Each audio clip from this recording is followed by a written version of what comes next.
เฮ้ย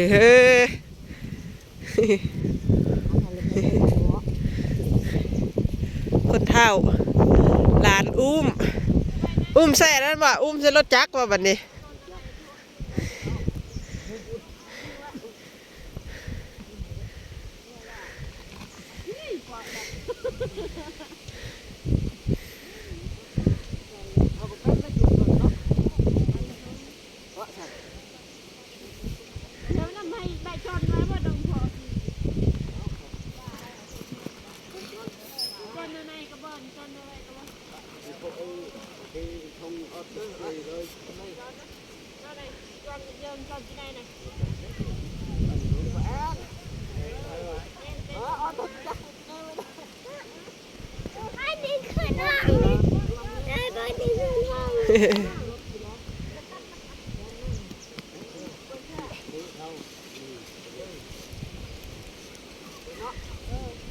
อยู่หลายแล้ว100 กว่าปีแล้ว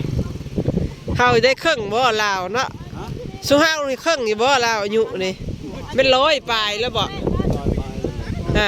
ปลายละเรายังแข็งแรงอยู่เนาะเราบ่เห็นหุ้งนะบ่เห็นหุ้งอยู่ซื่อแข็งแรงมีแต่เหือพี่น้องเอ้ยเกิดมากับเคยพบเคยพอเคยมาจ้าเชื่อหมู่บ้านอันนี้ไกลแท้ไกลว่า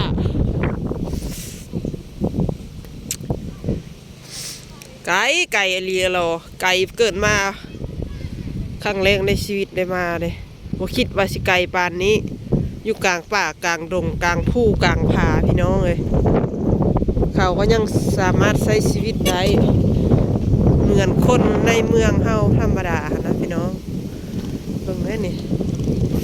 รถไถไม่ยังก็เอาข้ามมาใส่เหือมาพี่น้องมีแต่รถไถรถจักรข้ามมาได้รถใหญ่แบบวีกอกวีโก้แบบกระบะหุ่นดอกหุ่นใดแล้วมาโบได้มาฝั่งที่โบได้มาได้แต่รถจักรกับรถไถนาไปพี่น้องจะเข้าไปเลยเปล่า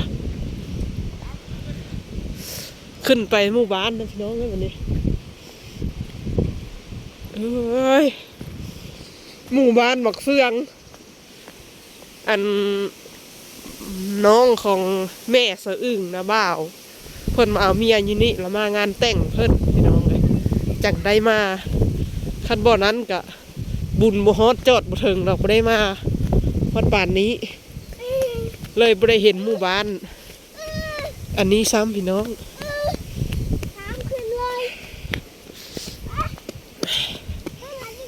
แบบ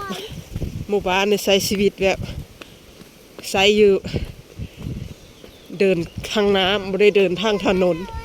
เดินทางน้ำมีห้างค้าอีก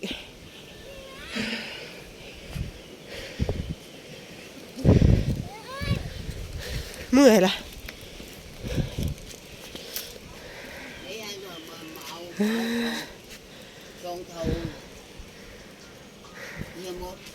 ขายเครื่องน้ำประตูแล้ว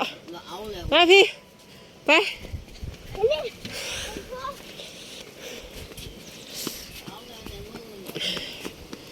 โอ้มันไปเด้อไปเบิ่งเฮือนนะบ่าวสะอึ้งพี่น้องจากอยู่ทางไหนนะย่างตามภูตามผา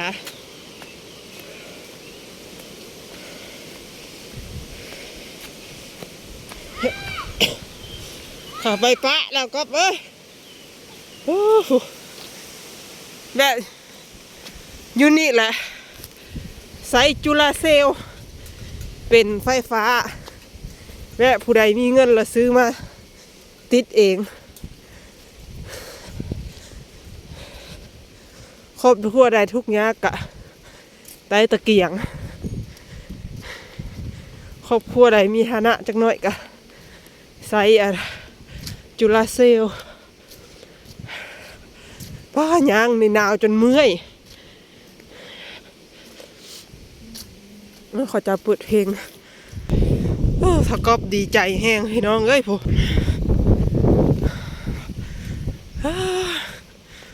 หมู่บ้านนี่ยินละบ้าว่า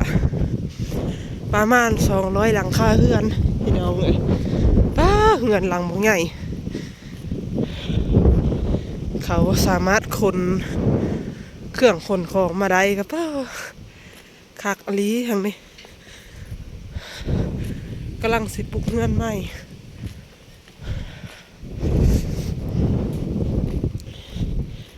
มีดินบล็อกก็คือบ้านเฮาเลยต่างแต่พาหนะเขาใส่เหือสะอาดสะอาดเห็นไหมบ้านข้าเจ้าบ่มีขยะเด้อพี่น้องสะอาดสะอาดสะอมสังเกตคือสะอาดหูในตานะ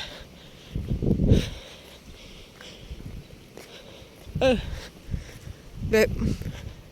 ใบไม้ใบโต้กระบุมีตามขนอกขันไดได้ตามท่อคนทางแบบอ่านละไม่ดีนะ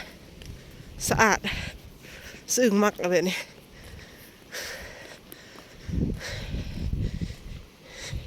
แบบหมู่บ้านอยู่กลางป่ากลางดงกะเขามักสะอาดให้ได้ของขี้เหงื่อเขาเจ้าแบบขี้เหงื่อเล็กน้อยเขาก็ปัดไปโฮมนั่นนะพี่น้องเนี่ยแบบจุดแบบนี้ก็เป็นทางแบบสะอาดเลยไงปัดโอ้ไม่มีขี้ฝุ่นเลยฮอตเฉย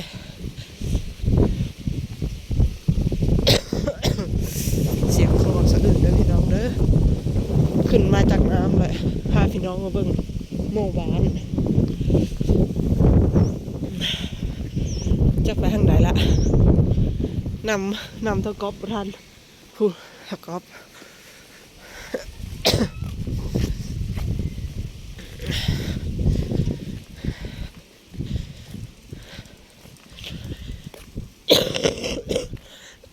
โอ้ยขอโทษขออภัยเป็นไอพี่น้องเอ้ย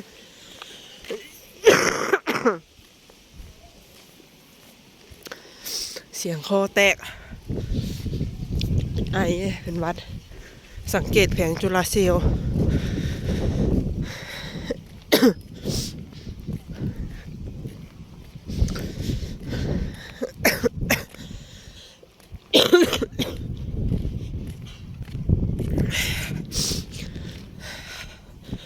หันใจเบียกออก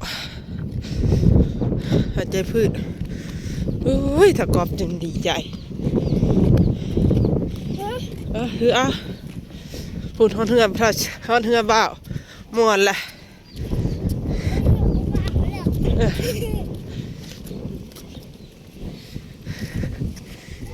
ทีมงานมานำกันมีแต่พี่น้องเบิดเนี่ย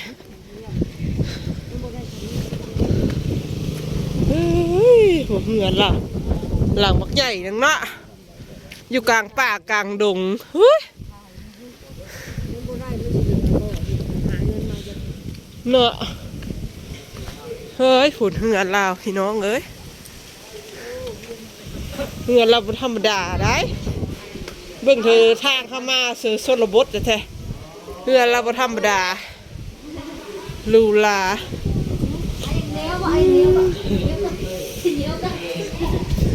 มาหอดแล้วโอ้เพดานเราหลักงามเงินสานเรา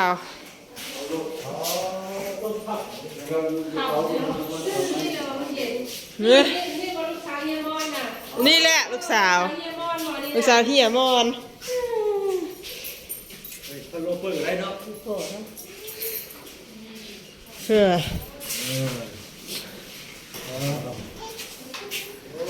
นี่เบิดครบทุกอย่างชิงล้างถ้วยล้างบ่วงเรื่องครัวกวดในเมืองอีก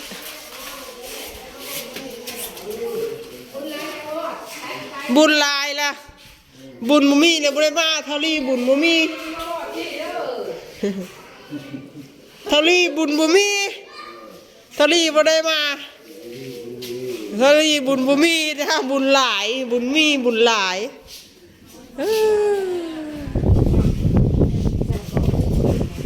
เดี๋ยวเพิ่นอ้าวมันเปียกน้ำได้นี่ถ้ามันเสร็จนี่เนี่ย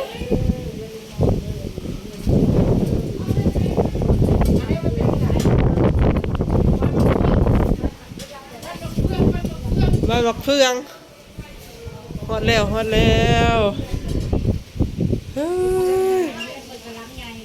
ล้างบักใหญ่ล้างบักงาม